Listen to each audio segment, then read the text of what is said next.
ಈ ದಿನದ ಸಚೇತನ ಆಕ್ಟಿವಿಟಿ: ಪರೀಕ್ಷೆ ತಯಾರಿಯ ಸಲಹೆಗಳು. ವೇಳಾಪಟ್ಟಿ ರಚಿಸಿ. ಪರೀಕ್ಷೆಗೆ ಎಷ್ಟು ದಿನಗಳಿವೆ ಎಂದು ಲೆಕ್ಕ ಹಾಕಿ. ಎಲ್ಲ ವಿಷಯಗಳಿಗೆ ಸಮಯ ಹೊಂದಿಕೆ ಆಗುವಂತೆ ಟೈಮ್ ಟೇಬಲ್ ಮಾಡಿ. ಕಷ್ಟದ ವಿಷಯಗಳಿಗೆ ಹೆಚ್ಚು ಸಮಯ ಮೀಸಲಿಡಿ. ಹಳೆಯ ಪ್ರಶ್ನೆ ಪತ್ರಿಕೆಗಳನ್ನು ಅಭ್ಯಾಸ ಮಾಡಿ. ಹಿಂದಿನ ವರ್ಷಗಳ ಪ್ರಶ್ನೆ ಪತ್ರಿಕೆಗಳನ್ನು ಬಿಡಿಸುವುದರಿಂದ ಪರೀಕ್ಷೆಯ ಮಾದರಿ ಮತ್ತು ಸಮಯದ ನಿರ್ವಹಣೆ ತಿಳಿಯುತ್ತದೆ. ವ್ಯವಸ್ಥೆ: ಓದುವ ಸ್ಥಳವು ಶಾಂತಿಯಾಗಿರಲಿ. ಪುಸ್ತಕಗಳನ್ನು ವ್ಯವಸ್ಥಿತವಾಗಿ ಇಟ್ಟುಕೊಳ್ಳಿ ಮತ್ತು ಬೆಳಕಿನ ವ್ಯವಸ್ಥೆ ಸರಿಯಾಗಿರಲಿ.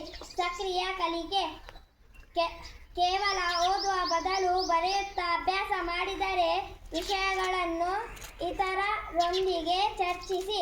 ವಿಶ್ರಾಂತಿ ಮತ್ತು ನಿದ್ದೆ: ನಿರಂತರವಾಗಿ ಓದುವ ಬದಲು ಕೆಲವು ಕಾಲ ವಿಶ್ರಾಂತಿ ತೆಗೆದುಕೊಳ್ಳಿ. ಮೆದುಳು ಕ್ರಿಯಾಶೀಲವಾಗಿರಲಿ. ಸರಿಯಾದ ನಿದ್ದೆ ಅತ್ಯಗತ್ಯ.